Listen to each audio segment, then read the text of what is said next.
নমস্কার বন্ধুরা, আমি সাগরিকা রান্নাঘরে আপনাদের সবাইকে স্বাগতম। বন্ধুরা, আজকে আমি নতুন আরেকটা রেসিপি নিয়ে হাজির হয়েছি। এক প্যাকেট ছোলা নিয়ে আমি চলে এসেছি বন্ধুরা। আর এই ছোলা দিয়ে আজ আমি ছাতু বানাবো। আর এই ছাতুটা কিভাবে বানাতে হয় বন্ধুরা, সেটাই আমি দেখাবো। যে আমরা তো বাজার থেকেই তো ছাতু কিনে নিয়ে আসি, আর সেখানে ছাতু হয়তো দেখা যাচ্ছে ভেজাল থাকে, অনেকে ভাঙিয়েও দেয়, কিন্তু সেটাতে নোংরা থাকে। সেই নোংরা ছাতুগুলো যাতে আমাদের না খেতে হয়, আমরা যদি বাড়িতে যদি পরিষ্কার পরিচ্ছন্নভাবে বানিয়ে নিতে পারি, সেটাই মনে হয় ভালো হয়। তার জন্য আমি ছাতুটা বানিয়ে নিচ্ছি। তো আমি ছোলাটাকে আমি পরিষ্কার করে নেব, এই খোসাগুলো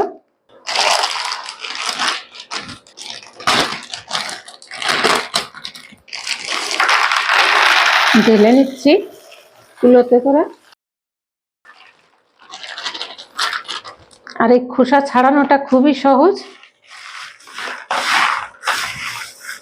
এরকম মুঠ করে ধরতে হবে আর এরকমভাবে ছাড়িয়ে নিতে হবে।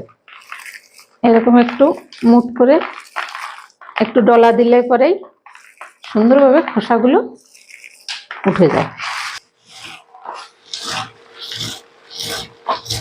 এইভাবে আমি ছোলার খোসাগুলো ছাড়িয়ে নিচ্ছি। আমার ভিডিও দেখে যদি আপনাদের ভালো লাগে, প্লিজ আমার চ্যানেলটি সাবস্ক্রাইব করে আমার পাশে থাকবেন, আর বেশি বেশি করে শেয়ার করবেন, লাইক করবেন, আর কমেন্ট অবশ্যই করবেন।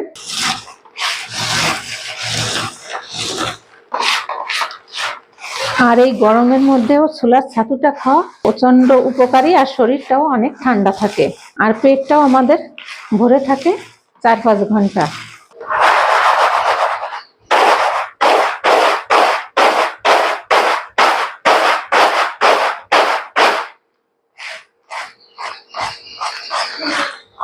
এইভাবে খোসাগুলো আমি বের করে নেব।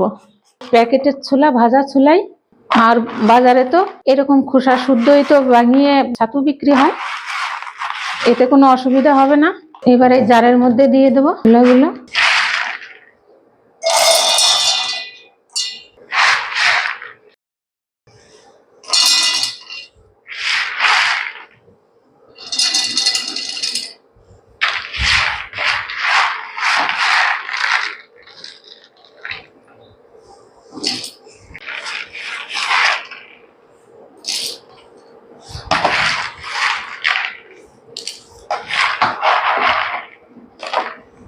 ছোলাগুলো দেয়া হয়ে গেছে।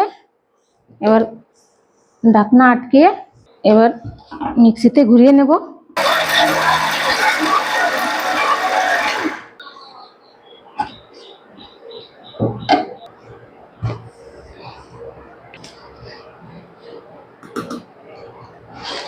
একেবারে ফ্রেশ।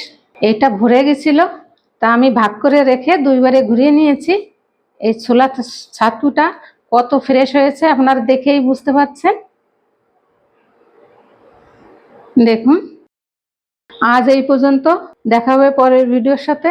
পুরো ভিডিও দেখার জন্য ধন্যবাদ।